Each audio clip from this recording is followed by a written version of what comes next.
Okay. Well, that is a team. Mnaweza kukaa pande hii. Yes, these are friends who came.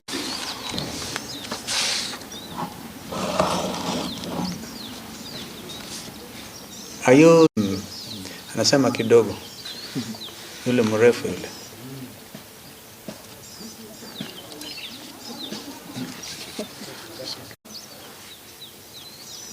Okay, give us a signal mrefu. Okay. This is a press statement by Azimio la Umoja One Kenya Coalition Party, May the 7th. Is that accurate? Or is it 8th? 8th. I think it's 8th.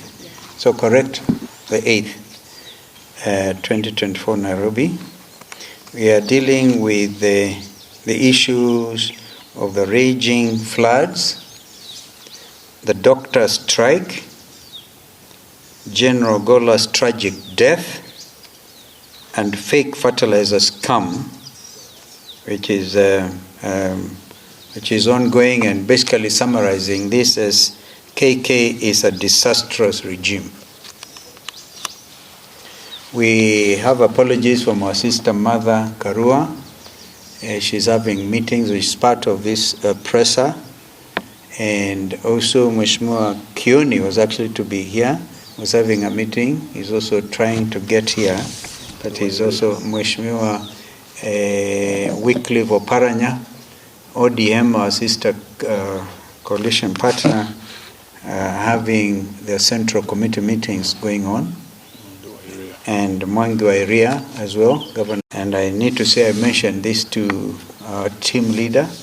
As you know, I think it's now clear that Mheshimiwa Raila Odinga remains our team leader until after the elections in 2025. And this should put to rest then some of the concerns expressed countrywide about his recent tour of Mukuru with us in Azimio, and the remarks that are made, which are in line with the proper running of opposition politics.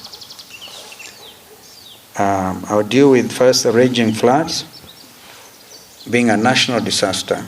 Azimio la Umoja One Kenya Coalition is deeply concerned about the serious disruptions the heavy rains continue to cause in the country. In the last few days, the country has witnessed heavy rainfall with widespread destructive floods on our dear citizens, materials, the economy, indeed the environment. The floods have affected most parts of the country. Azimio expresses its sadness about the increasing number of casualties of the raging floods. The media report indicates that there are over 238 people dead, 300,000 households displaced, and still 75 people missing. 150 schools are also directly affected. Residential buildings are collapsing, like the one going on in Uthiru. Farms submerged, 178 dams and reservoirs bursting their capacities, and several people at risk of contracting waterborne diseases. We didn't even say several people, the risk, a lot of people. That the Delta region, for example, because the River Tana, as you know, down from up on the Seven Forks dams, a lot of them have reached capacity in the River Tana, then continues to overflow, causing damage, as you may have seen in Garissa. People have to use boats to move from Mandogo area to cross into Garissa. A great risk. And we haven't even seen this regime trying to do anything there to alleviate the situation. The situation becomes more difficult even downstream as the river races towards the coast. I mean, where Kipini area, where the River Tana joins the Indian Ocean.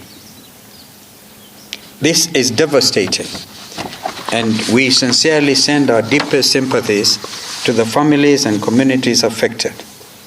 As a coalition, we continue to mobilize resources to help in the mitigation of some of the adverse effects on livelihoods. On Thursday and Friday last week, we visited Mumbuni Primary School in Machakos County and Kwaruben Secondary School in Nairobi, where we donated essential items to more than 2,000 affected households. We ask the public to join us as we help our fellow Kenyans. We also take this opportunity today to commend the Red Cross, who have from the onset of the raging floods helped to save countless lives. We have watched them use all means available, including boats, choppers, and other equipment to rescue stranded Kenyans in all parts of the country. Without their effort, this would have been an even worse disaster. It is not lost to us that today, May the 8th, is World Red Cross and Red Crescent Day. We celebrate you. Kenyans can recall that last year, the Kenya Meteorological Director, Mr. Gikungu, issued an early warning about the expected heavy rains that could lead to catastrophic flooding in the country. This was a scientific and expert opinion confirming the impending El Nino rains. Unfortunately, his advice was immediately disregarded by the Kenya Kwanza regime, and Mr. Gikungu was made to apologize actually publicly in a press conference in the presence of Deputy President for allegedly miscommunicating and contradicting the President. It is now turning out that it is President Ruto and his regime that misled the country with regard to El Nino. He has recently admitted that the meteorological reports paint a dire picture, quote unquote. This is coming too late in the day from a regime that is in itself a disaster.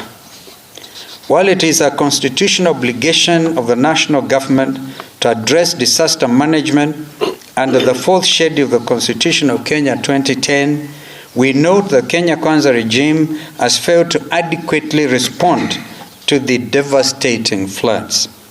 This is a sign of an incompetent government with no regard for its citizens. With all the widespread disruptions witnessed, the Kenya Kwanza regime is reluctant to declare the floods a national disaster so that it can get the adequate response needed. We are aware that such a declaration will automatically call for the expenditure from the country's contingency fund. Could it be that there is no money in the contingency fund? If no money, who has expended the money and on what? Kenyans want to know. We also note that President Ruto recently announced in Mathare that the households affected by the floods will each receive 10,000 shillings with 1 billion already set aside. Again, this is a case of too little, too late. For the families who have lost everything, such allocations are too little to start afresh. We demand that the government increase the financial support to at least 100,000 shillings per family and immediately launch an emergency aid appeal for all the flood victims in Kenya. Red Cross projects that the flood situation could need at least 7 billion shillings. We demand that the government immediately deploys all the necessary responses for mitigating the impact of the flooding on affected communities, including the provision of assistance to the bereaved families and the internally displaced. We know that the regime is forcefully evicting people from the areas perceived to be flood-prone and riparian land. And such evacuations, whether mandatory or voluntary, must be done in a humane manner that respects human rights without causing further deaths. The reckless and reactionary strategy of the Kenya Kwanza regime has caused the death of a young boy by the name Ian Otieno. Ian was killed yesterday when the government bulldozers forcefully evicted those living in Mathare. Almost a day or so after President Ruto had been there and telling everybody that you will not be moved until at least some adequate alternative shelter has been found. On Saturday, 2 Kenyans also lost their lives in similar circumstances in Mukuru slums. These actions of a disastrous regime must stop. In light of the current tragedy, we demand that this regime adopt protective measures of early warnings and facilitation relocation of communities in imminent risk of being affected by the floods and adhere to effective disaster management strategies. Azimio also insists that the Kenya Kwanza regime provides emergency relief services, including food, shelter, and medical care to meet the basic needs of all the displaced, evicted, and affected populations.